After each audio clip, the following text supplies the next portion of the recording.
अब हम एक नए टॉपिक पर चर्चा करने जा रहे हैं। जैसा कि सब लोग जानते हैं, आज 20 अप्रैल है और आज सुबह ही सूर्य ग्रहण था। लेकिन ठीक 15 दिन के पश्चात एक चंद्र ग्रहण भी पड़ने वाला है।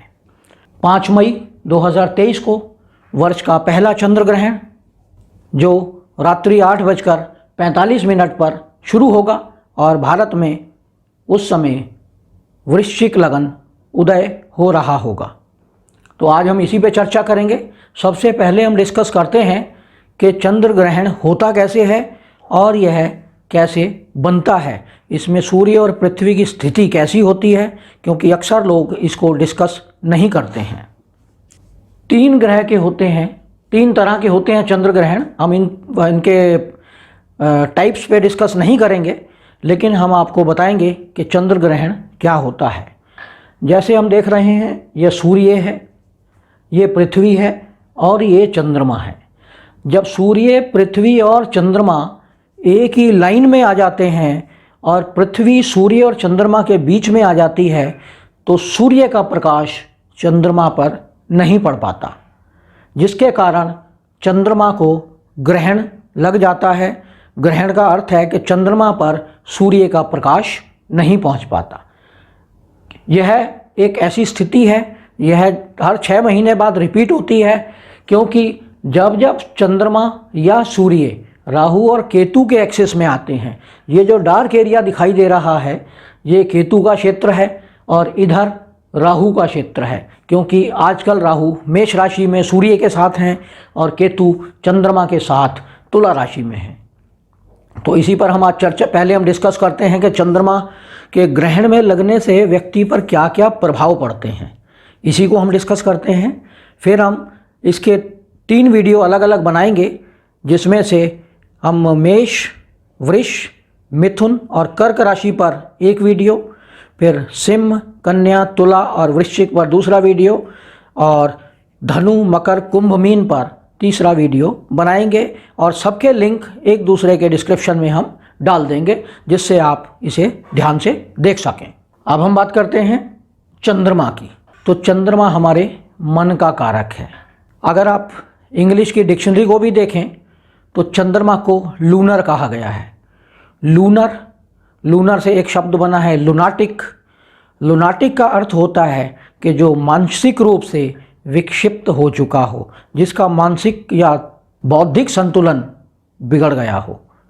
तो ऐसी स्थिति में जब चंद्रमा पीड़ित हो जाता है, तो ऐसा क्यों होता है, इसका साइंटिफिक लॉजिक है कि ऐसा क्यों होता है। क्योंकि चंद्रमा, जैसा हम सब जानते हैं, उसका अपना एक गुरुत्वाकर्षण बल है और उस गुरुत्वाकर्षण बल के कारण वह पूर्णिमा वाली रात को समुद्र के पानी को अपनी ओर आकर्षित करता है। लेकिन जब वह ग्रहण से पीड़ित हो जाता है, तो उस समय उसके गुरुत्वाकर्षण बल में बदलाव होता है और जिसके कारण कुछ लोगों को कई प्रकार की समस्याओं का सामना करना पड़ता है।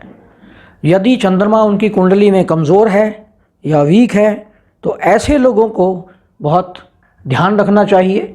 चंद्रमा की रात जब फुल मून होता है या पूर्णिमा होती है, उस रात को मैं अक्सर लोगों को कम पानी पीने की सलाह देता हूँ, क्योंकि जैसे पानी समुद्र का जो पानी है वो चंद्रमा अपनी ओर आकर्षित करता है, इसी प्रकार जब फुल मून या पूर्णिमा होती है, उस रात आदमी के शरीर में जो 70% पानी है, उसे चंद्रमा अपनी ओर आकर्षित करने लगता है और इस आकर्षण के कारण वह पानी आदमी के ब्रेन की तरफ आने लगता है, दिमाग की तरफ आने लगता है, और जिसके कारण उनके ब्रेन में पानी की मात्रा बढ़ जाती है और वह विचलित होने लगते हैं।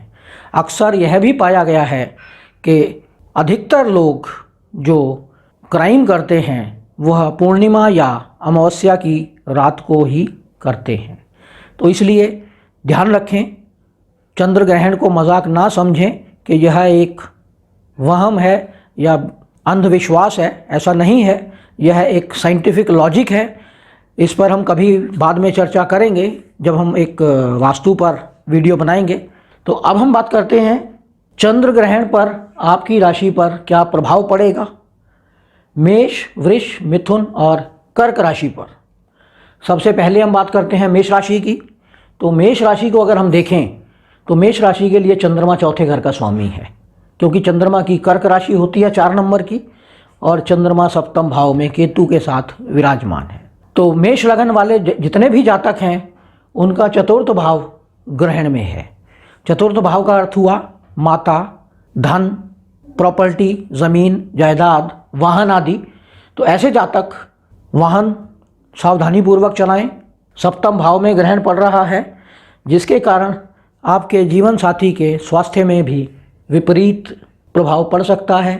उनके स्वास्थ्य का ध्यान रखें। लगन में सूर्य हैं और सूर्य सप्तम भाव को देख रहे हैं, तो आपके जीवन साथी के साथ मतभेद उत्पन्न हो सकते हैं। तो इसलिए सावधानी बरतें, स्पेशली मेष राशि वाले। अब हम बात करते हैं वृष राशि की। तो वृष राशि को अगर देखें तो तीसरे घर का स्वामी छठे भाव में जाकर ग्रहण में जा रहा है। तीसरा घर वृष राशि वालों के लिए पराक्रम का भाव है, छोटे भाई बहनों का भाव है, और आपका इच्छाएं हैं। यदि आपके भीतर कुछ इच्छाएं जागृत हो रही हैं तो उनकी पूर्ति होने में कुछ ना कुछ समस्या उत्पन्न होगी। आपके छोटे भाई बहनों के लिए ये चौथा घर है, उनके सुख स्थान है। तो छोटे भाई बहनों के प्रति या उनको कोई ना कोई सुख सुविधाओं में कमी आएगी और वह प्रॉब्लम में रहेंगे। अगर हम मिथुन राशि की बात करें तो मिथुन राशि का स्वामी मिथुन राशि के लिए चंद्रमा दूसरे घर का स्वामी है। दूसरे घर से हम कुटुंब, आपकी जमा पूंजी, आपका मुंह, आपके दांत, आपका चेहरा आदि का विचार करते हैं, और वह जाकर पंचम भाव में ग्रहण से पीड़ित हो रहा है। ऐसे लोग जिनका पंचम भाव में चंद्रमा और केतु की युति है, तो आपके बच्चों के प्रोफेशन में कोई प्रॉब्लम आ सकती है। बच्चों के प्रोफेशन में प्रॉब्लम आ सकती है। साथ ही आपके कुटुंब में मतभेद उत्पन्न हो सकते हैं। कुछ लोग लिखते हैं कि मैं नेगेटिव बताता हूं, तो नेगेटिव ज़्यादा बताने से एक लाभ होता है कि आप थोड़ा सा सावधानी बरतने लगते हैं। पॉजिटिव तो जो होना है वो तो अच्छा होगा ही, लेकिन नेगेटिव चीज़ें बताने से आप थोड़ा सावधान हो जाते हैं और आप उस पर थोड़ा प्रिकॉशन लेने लगते हैं और सावधानी बरतते हैं। तो कुटुंब में मतभेद उत्पन्न हो सकते हैं, तो सावधानी बरतें। जमा पूंजी कम हो सकती है, इसलिए ध्यान रखें, क्योंकि ग्रहण में 11वां भाव भी इन्वॉल्व है। लाभ स्थान भी पीड़ित हो रहा है, तो इसका भी लाभ स्थान में भी कमी आ सकती है। लेकिन 11वें भाव में राहु बहुत उत्तम प्रकार के रिजल्ट देता है और सूर्य भी उच्च का बैठा हुआ है।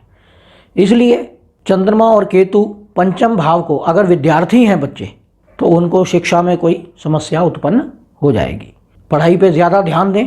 अब हम बात करते हैं लगन की। कर्क लगन। कर्क लगन का लग्नेश ही चतुर्थ भाव में जाकर पीड़ित हो गया है ग्रहण से। अक्सर देखा गया है कि ग्रहण का जो असर है वो मिनिमम 15 दिन और अधिकतम 6 महीने तक रहता है, जब तक कि अगला ग्रहण नहीं आ जाता। तो इसलिए क्योंकि यह ग्रहण चंद्रमा उदय होने के बाद स्टार्ट होगा, इसलिए इसका असर बहुत लंबा नहीं चलने वाला है, और यह असर लगभग 1 से 1.5 महीना रह सकता है। तो चौथे घर में चंद्रमा केतु के साथ और लग्नेश का चतुर्थ भाव में ग्रहण में पीड़ित होना दिखाता है कि आपको अपने स्वास्थ्य पर ध्यान देने की आवश्यकता है। दशम भाव में राहु और सूर्य बड़ी बलवान स्थिति में है। प्रोफेशनली आप राइज करेंगे, लेकिन सुख कम होगा। बॉस के साथ संबंध अच्छे बनेंगे, लेकिन माता के स्वास्थ्य में समस्या आएगी। वाहन चलाते समय विशेष ध्यान बरतें। तो यह था हमारा पहला वीडियो, जिसमें हमने बताया कि मेष राशि से लेकर कर्क राशि तक क्या प्रभाव पड़ने वाला है आप पर। तो इसलिए सावधानियां बरतें। जो अच्छा होना है वो तो होगा ही, लेकिन नेगेटिव की जानकारी पहले हो जाने के कारण आप सावधानी बरतने लगते हैं। जैसे अगर हमें कहीं जा रहे हों तो हमें कोई बता दे कि वहाँ रास्ता ख़राब है, तो हम उसी के हिसाब से अपना निर्णय बदल लेते हैं। लेकिन अगर हमें पता ही ना हो कि रास्ता ख़राब है तो हमें समस्या हो सकती है। अच्छा रास्ता तो ठीक है, चलेगा ही, लेकिन जो नेगेटिव चीज़ें हैं उन्हें हमें पहले पता होना चाहिए, जिससे हम उनसे बच के निकल सकें। धन्यवाद।